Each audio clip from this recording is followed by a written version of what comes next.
Practice matchup for Jazo. Living in Georgia, you gotta know how to fight against the Roy. Yeah, just a little bit practice. The artist formerly known as Hyper Kirby. You got Mugen out there. You got Cola as well. Salt One. Salt One, yes. It's so well known over there that you have to be that much different. And for Goblin, the way that they're playing right now, I can see it. I can see it happening. But here's the big difference compared to what happened before. MVD was able to play that keep away game and Jahzz0 made it happen. What's going to happen now when you have somebody like Goblin who's going to be right next to you the entire time and Ken Masters gets to play the game? It's a little bit of a scary prospect for Goblin, and it might be a little bit of a cathartic release for Jazo that, okay, now I no longer have to deal with 16,000 grenades flying at my face per second. I can actually fight, I can actually scrap, and scrap he will. There's going to be a whole lot of boxing inside the game, like you said before. With that previous set, it was a little bit more soul-placed, trying to get through Snake. But these two are going to be right up close and personal the whole time. Granted, you have to respect the fact that those nairs going to come out. It's a check to focus attack. It's also a check to any short hops from Ken as well. Gets back up, jab, fair, and the focus comes through in time. So it's a great position for Jazo to find himself in, and he beats out the Blazer. Good matchup knowledge on that, knowing you just need a trade. You don't have to technically find a spike. As long as you trade there, you're fine. So Goblin's going to have to be very careful about the recovery routes that they take to get back on the stage from this point forward. Ooh, goes for the jab up smash there, but Goblin not able to find it. Just kind of trying for those last-ditch effort mix-ups that he was so good at in the set versus Peanut. We saw the sour spot up air, up B to kill. I'm sure Goblin has more of those tricks in the bag. 100%. Doesn't work out this time, though. We see him fishing here. He really wants this reverse up air. Jazo just wants to run up and Jazo just wants shore you. He actually does not get run up shore you. I'm going to wake up DP every time. I don't care. But Jazo has him at that knockout percentages right now. Forward throw to get the tech chase. Gets him with the nair. Damage on him to pick up very heavy. But of course, the most annoying move against for any sortie against Ken, that focus attack is going to get him out of disadvantage the majority of the time. 101 to 64. Just some good zoning coming through from Jazo. Does not want to try and run in against Goblin throwing hitboxes out. Oh, and there's the reset into the Shoryu. Fantastic. Damage has been applied by Goblin, has him at 78%. However, that being said, Jazo has been able to strike first each and every time, and he does not really care that much about taking his damage overall because he keeps going to center when he takes the hits last. He's making sure when he does get hit, it's not enough to send him packing. His positioning's been nothing short of phenomenal throughout this entire game so far, and he's starting to edge closer towards winning it out entirely, but the F-tilt after the spot dodge, it's like yellow after the rain almost. It's practically a guarantee. Yeah, that one does not care at all about you being at center, especially when it's fresh like that. The F-tilt's going to take you out every single time. 76% doesn't really mean that much to Roy, though. We've seen this time and time again. They will make that comeback, but these F-tilts, just as a keep-away tool, it's got a decent amount of range. It's something you want to expect. Double-edged stance, though, now forces him off stage. Does he find that down or potentially? No, he does not. Jab, side B. Gonna send him deep off stage, and Goblin's shown himself to be very, very good at these two-frame dares, but has yet to find it against Jazo this game. It's been a very, actually surprisingly, slower pace game than I was expecting. This one has been slowed down a bunch. Shoryuken will not be enough off the top just yet, though. Goblin's got to find a way off of this ledge, or it'll all be curtains. The first Shoryu didn't do it, but the second one certainly will. Oh, just playing this careful, patient, neutral, poking away at each other, waiting for one mistake that will be converted into the entire game if they're not careful. That was potentially a big mistake right there. It's going to force him to have to take a ledge trap from this point forward. Jab is on the line, but he backs off, going for a back air instead, just trying to wait out the focus attack potentially from Jazo. Jazo getting hit one more time. Does Goblin guess correctly this time? Jabbing at ledge, whiffs a grab, and Jazo gets away from everything. But he SDs. So unfortunate there. I believe he burnt his double jump going off stage there in the first place to escape from Goblin's jab. I think so. I think the only thing that makes sense there is that he didn't realize that one of his jumps was gone. I didn't even see where it might have gotten trade off either, but that's going to work out. That was just weird. Yeah, that's definitely not the ending to the round we expected. Yeah, for sure. An unfortunate misinput from Jazo in any case. The SD in that last stock situation. So that's going to be a tick on the board for Goblin. but he's hovering the Kazuya Mishima. Wait a minute. He's thinking, look at that pensive gaze. He's like, do I go full evil right now? Do you take the dark side? Do I go Darth Jahzo right now? He's got so much internal conflict going on in this decision too. It's like when you start up Sonic Adventure 2 and you see the two options, hero or villain. Holding up his finger saying one more. I think that means he's going to try Ken for one more game. Or maybe he's going to try Kazuya for just one game. I think he was saying one more second. Like, just give me like one more second to figure this out. Because this would matter a ton. But no, instead we're going to go back to what we know best. We're going to go back to the Ken, risking the idea. It does happen sometimes. You have multiple characters and you're good at them. And you start to overthink, maybe I need a shift. That game was really close, but it wasn't undoable. It came down to a mistake, but it was still last hit. Mentally, counterpicking mid-set is one of the most intense things to do as a player in between games. Oh, Jazo holding up a finger, saying maybe something's off here, but yeah, having the confidence to swap characters, win or lose, is so difficult. That's what makes players like Proto Vanham ridiculously impressive in what they do, because being able to just flick a switch and change the mentality, it's so difficult. Yeah, we're just waiting to see what's going on right now as Jazo is talking to, I believe, the stage director at the moment, so we'll find out. Is something up with the controllers? I know a couple people throughout the weekend have been complaining about Bluetooth interference, and I know Jazo does play Pro Controller, but it didn't seem like he was being interfered with at all in game number 1. You know, you figure after all these years of us playing this game, I thought chat would do better. 2-0 Roach. Not even a second. Frame 1 immediately. 2-1. We're gonna get EE to go check out exactly what is going on. He's gonna go investigate. Shout out to EE. He's gonna get us some information exactly what's going on. Of course, EE and Charles will be joining this stage later on for the top half of top 8. I believe after we finish our second losers quarters, the two of us will be passing it over to those two. And yeah, okay. So Jazo, we are getting confirmation from production that there is controller interference. So they're going to check the settings on the Switch, try and disconnect all the other Pro controllers. Take a second before we run it into game 2. But I do believe, since he did show the Ken, I think he's locked into Ken now for game 2 regardless. I look back, and he says, I'm going to the bathroom. What do you mean? Why you play me like that, bro? We thought not only in front of chat, but in front of everybody everybody listening out there too. That's crazy.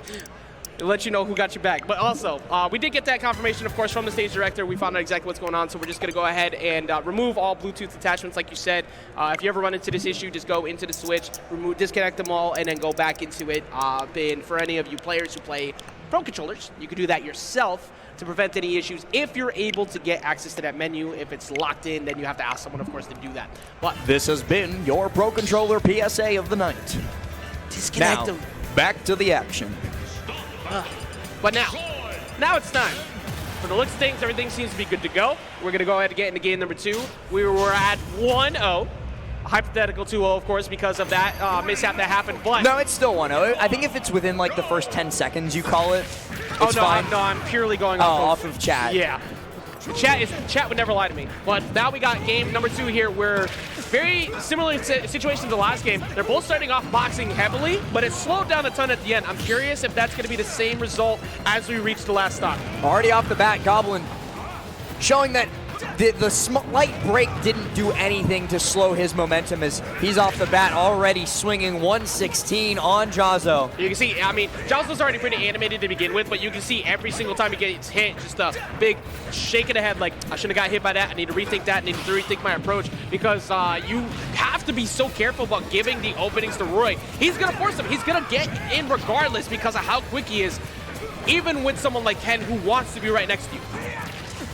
Jab, up air, sour spot, able to get the focus out in time. That's usually a confirm that Goblin makes phenomenal use of, is the sour spot up air into sweet spot up air, or maybe even to sweet spot back air. But thanks to focus being so quick, Jazo is able to escape unscathed. And Jazo going away, trying to find a sharp up air to see if Jazo would maybe preemptively jump over, but there we go, That's finally. exactly what I was talking about. He's being very consistent with that. You have to know how to do that too, because if you drop those opportunities, it's going to cost you long run, and he's just not letting that happen. Goblin's my favorite teacher's assistant. Every time I bring up something to show the class, he's like, oh, let me demonstrate. I'll show everyone exactly how it works. Does so there with the sour spot up air. to confirm the KO, and now starting to build that extra credit. Speaking of sour spot range, he's actually max spacing Jahzzo right now. As long as he keeps Jahzzo away, because of that, he was able to rack up 60%, but he was refusing to commit next to him. He didn't want to get close, and he ends up losing into the Shoryu. Lands with that.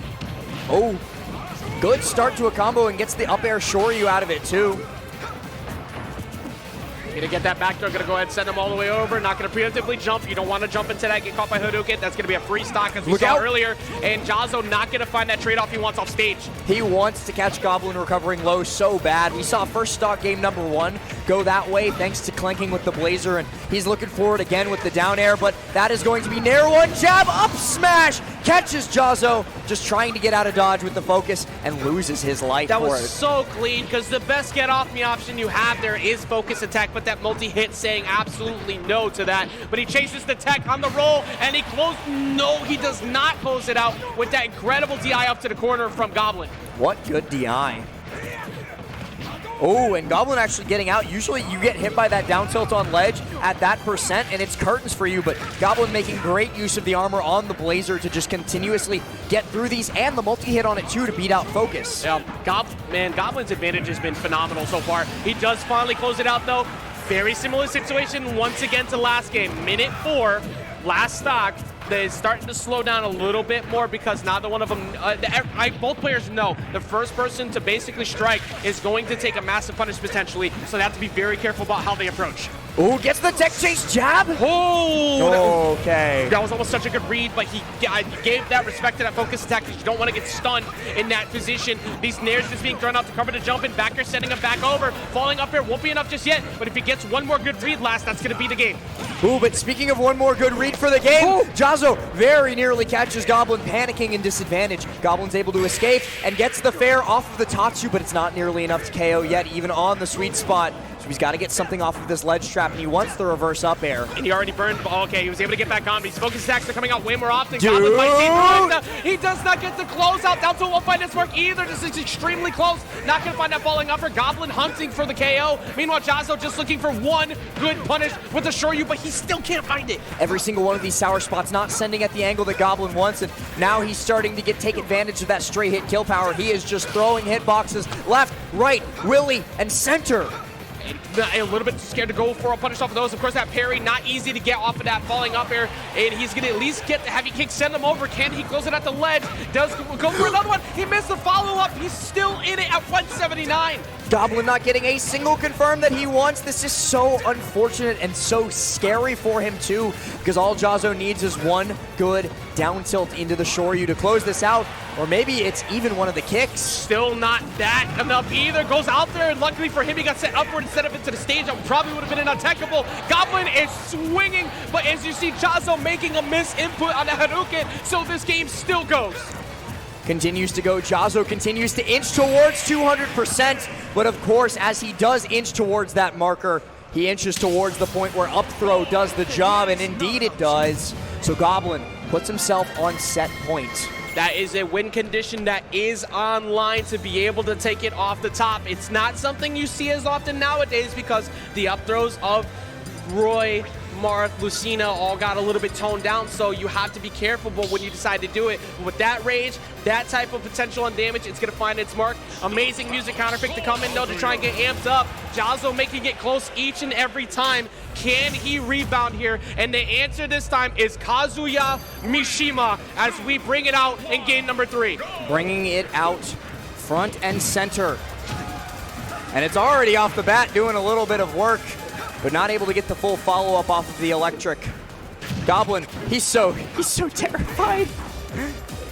I mean, you have to. Darth Jazo has appeared. He was waiting. He had that instant contemplation before. The electric, is he going to take out the top? Up smash, no, it does not find its mark, but he is connecting consistently right now and dealing with Goblin very well.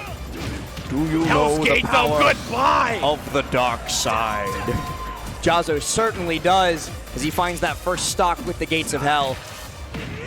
And that forward smash won't find its mark and sent a little bit too far away. Of course, you're going to go ahead and try and find yourself back to the ledge. He does. Disadvantage is not the best thing, but you can pre-buffer that, and this is big damage. Luckily, he fell away from it, though. Got the falling up air. Yeah, at that low percent, the Ferb's tech is not as deadly as it would be later on, but it's still very, very scary to be put into that spot. But Jazo trying to air dodge back to stage. Goblin not letting him get away with that and finds the stock with the down smash. Yeah, very much like that down smash coverage for that air dodge in. You already knew he burned it, but there is the dragon uppercut that's going to take it out off the top. Jazo looking like he should have gone to this side a little bit sooner, as this is a very dominant. It is doing so well in this matchup against Goblin. And it's been something that he's been practicing. As somebody who sees him at 404 quite often, it's something that he's been working on, keeping in the pocket for a while, but has yet to really put in over his Ken in a lot of tournament sets. But now, in the most critical of moments with his tournament on the line, he brings it out, and it is serving its purpose. Well, there's plenty of footage to go off of as well with this matchup, which we've seen Cola have to fight it time and time again, and he takes him off the side. Darth Jazo was the way as he gets Kazuya Mishima into the game, and he takes out Goblin here in game number 3, forcing game number 4. And look at Jazo, he's carefree. Well, look at it, he just got up like, it's like, yeah. Hey, yo, my Kazuya nice though, right? Oh, wow, Hey, my Kazuya nice though, right? What stage do you want to go to, by the way? Where do you want to go? But hey, like, so what if you didn't ban FD though? Like, I can't, like, look at him, he's like looking over him like, look, don't pick wrong. Hey, this stage pick's very important. You wouldn't want to maybe go to a flat stage, would you? Maybe. And it looks like that's PS2. Okay. A little bit more room to work with. Does allow you to reset neutral and get away from Kazuya that much quicker. But Perps tech. Oh, I'm happy we're seeing the Goblin Ike show up. This is not Ikenomics, baby. It's time. We are seeing full degeneracy find its way into the building. Nair versus Kazuya. Let's see how this goes. Well, honestly, Nair versus Nair sometimes, because the current way that a lot of Kazuyas get their electrics in the meta is with the falling Nair or a down throw, and that is already 67. One of the things, of course, is you have the ability to kind of space Kazuya. Ether is very good in the scramble against Kazuya too, but that not going to be enough just yet. Very surprised I didn't take it out. That Ether will take it out every time. Such an amazing tool now, and it's going to cover that recovery almost every time. Another Panda Cup qualified player there in Raven King, pioneering that tech with the runoff reverse up B to cover people coming back onto ledge. Goblin finds the first stock in very comfortable positioning. Another pioneer as well in the Ike meta. Jahzz using that falling up air consistently well. Very good tool in this matchup to retreat away from Kazuya consistently. You don't want to be right up next to him. Constantly space him out. And as you can see, Jazo has to second guess this approach pretty often. However, that recovery will not ever be found when you get punted off like that. I wish Ganon's F-Tilt did that, because man. I wish my F-Tilt did that. My F-Tilt being Ike, let me do that. But Ike does do that, let's be real. Okay, but I wanted to send it that angle. But right now, this is amazing play. However, Firmset coming through again. Doesn't really get too much capitalized off it, but does get 51%. Yeah, it doesn't get the full reset that he wanted, but Gates of Hell, Laser. I don't know if he makes this dead. back. Yeah. Hell's Gate is such a good option at ledge against Ike, similar to when Donkey Kong takes you off and throws you down. You pretty much can't make that back, but the back here is going to set him up. Drop down up special, not really worth it with the Ether right now. Goes for the punish and looks for the fair, but good DI away from Jazo. Electric, though, onto the platform, and Goblin doing such a good job of consistently mixing DI so that Jazo can't fully read where he's going to be going with these electrics or these Ferp techs. Goblin, so slippery, so elusive, and so good with these back airs. Gonna find another back air, even it up here on last stock. One more time, we got last stock. Waits out the tech in place, gets 2 up airs. Frame traps him, but misses the follow-up on the bottom. He had the forced air dodge, misses the down, so it doesn't matter. It's still Goblin's turn. The triple Nair from Goblin, and air dodging away to avoid the down smash Jazo. He's starting to feel the fear a little bit. Gets sent off stage. Goes out there, doesn't find the Ether, spaces himself out with that Nair one more time. Jazo just needs to find one good punish though, and send him at a low angle, much like we've seen previously. Ike won't make that back. Electric pushing Goblin backwards so that he can't continue to put this pressure on Jazo's shield, but he does punish a wayward air dodge with a grab to set up for even better positioning, and he's just throwing these Nairs out. Jazo can't get past him. It's an impenetrable fortress, an iron wall. Exactly. You have to respect Ragnar. You can't do anything about that. You try to rush in with Electric, and you're going to back off, and you're going to space it out, and he's doing Immaculate at that, but this is now the most dangerous time. Rage Drive is on deck. He doesn't go for it, though. He goes for the Jazz, looking for the crouching, but he doesn't find find it. Upper will find it. Smart though. Goblin taking out the Ike, and he's gonna end it all. Hugs are gonna go out though. Incredible run from Jahzz0 to get all the way up to this point, but it is gonna come to a close here at 5th place. And Goblin is going to continue to move forward, keeping that run alive, getting that much closer to that qualifying spot. The professor of economics makes himself known. Goblin, very much a proponent of that character as like a counterpick for certain matchups like the Kazuya. Does it right then and there. Struggles with the Roy quite a bit, but that is it for Jazo. Going to be moving out. I think there's one last Georgia representative in this bracket.